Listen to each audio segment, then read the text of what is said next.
આગળ વાત કરીશું સમાચારોમાં સિટી લાઈવ ન્યૂઝમાં। ગુજરાતમાં પણ હવે યુનિફોર્મ સિવિલ કોડ લાગુ થશે અને સરકારી યુનિફોર્મ સિવિલ કોડ લાગુ કરવા માટે 5 સભ્યોની કમિટી બનાવવાની જાહેરાત કરી છે, જેમાં વરિષ્ઠ અધિકારીઓનો સમાવેશ કરવામાં આવ્યો છે, જેઓ 45 દિવસમાં સરકારને રિપોર્ટ આપશે।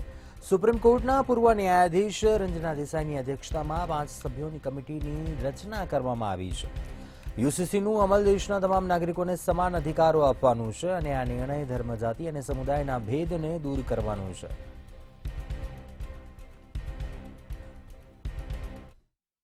ગુજરાત સરકાર કોમન સિવિલ કોડ લાવવા માટે અત્યારથી જ પ્રયાસ કરી રહ્યું છે અને આ બાબતે પત્રકાર પરિષદનું આયોજન કરવામાં આવ્યું હતું। મુખ્યમંત્રી ભૂપેન્દ્રભાઈ પટેલે યુસીસી માટે એક જે 5 સભ્યોની કમિટી બનાવી છે તેની એક વિધિવત જાહેરાત કરી હતી। આ તબક્કે તેમણે એમ પણ કહ્યું કે યુસીસીને જે કાયદો લાગુ કરવામાં આવશે તેની સમીક્ષા કરવા અને અભિપ્રાય માટે 5 સભ્યોની કમિટી બનાવી છે, જેમાં સુપ્રીમ કોર્ટના નિવૃત્ત જજ અધ્યક્ષ તરીકે સમાવેશ કર્યો છે। અન્ય 5 લોકોને પણ આ કમિટીમાં સમાવેશ કર્યો છે। આ કમિટી દરેક જ્ઞાતિના વડાઓ તેમજ આગેવાનો સાથે ચર્ચા કરશે અને 45 દિવસમાં સરકારને રિપોર્ટ સુપરત કરશે અને રિપોર્ટ બાદ સરકાર આ કાયદાનો અમલ કરાવશે।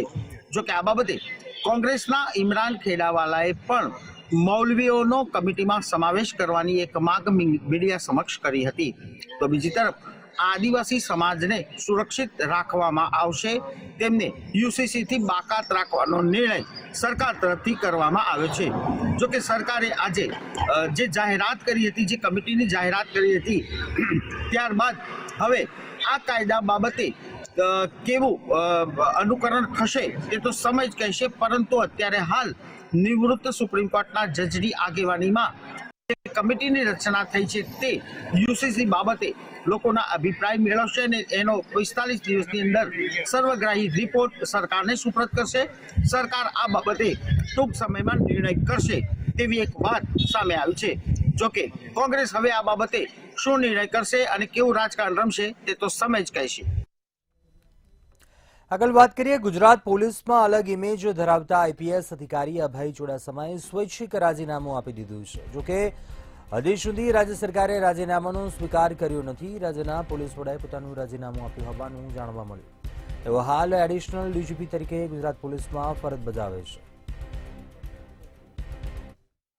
ચોક્કસ રીતે અભય ચુડાસમાએ રાજીનામું આપતાની સાથે જ પોલીસ બેડામાં અનેક અટકળો અને ચર્ચાઓએ જોર પકડ્યું છે। ત્યારે મહત્વની વાત એ છે કે ગુજરાતના સુપર કોપ કહેવાતા અને તમામ મહત્વના કેસની અંદર તેમણે સરાહનીય કામગીરી કરી હોય અને મહત્વની ભૂમિકા ભજવી હોય તેવા આઈપીએસ અભય ચુડાસમા, જેઓ અત્યારે હાલમાં એડિશનલ ડીજીપી તરીકે ફરજ બજાવતા હતા, તેઓ કરાઈની અંદર પોલીસ અકાદમીની અંદર અત્યારે હાલમાં તેઓ ફરજ બજાવતા હતા અને છેલ્લા ઘણા સમયથી તેઓ સાઇડ પોસ્ટિંગ હતા।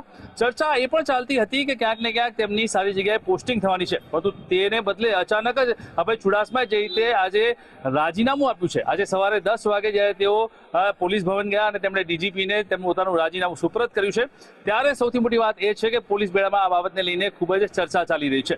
સૌથી મોટી વાત એ છે કે એક જ મહિનાની અંદર બે પોલીસ અધિકારીઓએ રાજીનામા આપવાના કારણે પોલીસ બેડામાં વાતાવરણ ક્યાંક ને ક્યાંક ગરમાઈ રહ્યું છે। કારણ કે થોડા સમય પહેલા જ જૂનાગઢના જે એસપી છે ડોક્ટર હર્ષદ મહેતા, તે હર્ષદ મહેતાએ પણ રાજીનામું આપ્યું હતું અને ત્યારબાદ હવે અભય ચુડાસમા કે જેમને ગુજરાતના સુપર કોપ કહેવાય છે, બોમ્બ બ્લાસ્ટનો કેસ હોય કે પછી કોઈ પણ ગંભીર કેસ હોય જેની અંદર જ્યારે અભય ચુડાસમાને કેસ સોંપવામાં આવે તો તેની અંદર તેમણે મહત્વપૂર્ણ કામગીરી કરી હોય અને ચોક્કસથી તેની અંદર તેમણે સફળતા મેળવી હોય તેવા અભય ચુડાસમા કે જેઓ આજે રાજીનામું સુપરત કરી અને આવ્યા છે, ત્યારે સૌથી મોટી વાત એ થાય છે કે શું તેને લઈને આ રાજીનામા પાછળ રાજકીય કારકિર્દી હવે નવી તેમની શરૂ થશે, તેમનો નવો ચીલો ચિતરાશે, તે તમામ ચર્ચાઓ અત્યારે હાલમાં ચાલી રહી છે। પરંતુ મહત્વની વાત એ છે કે આ સમગ્ર પ્રકરણ બાદ હજી સુધી તેમનું રાજીનામું સુપરત તો થયું છે, પરંતુ તેમને સ્વીકારવામાં આવ્યું નથી, એટલે કે સરકારે તે બાબતે હજી સુધી કોઈ ચોક્કસ જવાબ આપ્યો નથી। એટલે જોવાનું એ રહેશે કે આ સમગ્ર બાબતને લઈને હવે જ્યારે અભય ચુડાસમા કે જેઓ સુપર કોપ તરીકે ગુજરાતમાં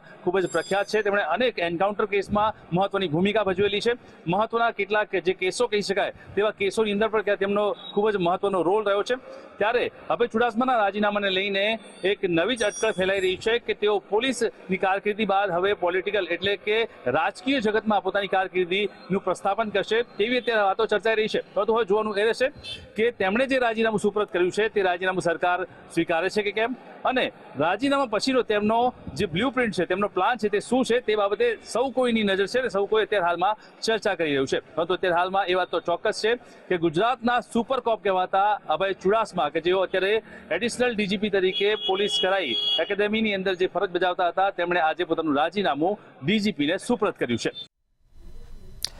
અત્યારે હાલ બુલેટિનમાં બસ આટલું. બધું સમાચાર માટે આપ જોતા રહો મંતવ્ય ન્યૂઝ. નમસ્કાર.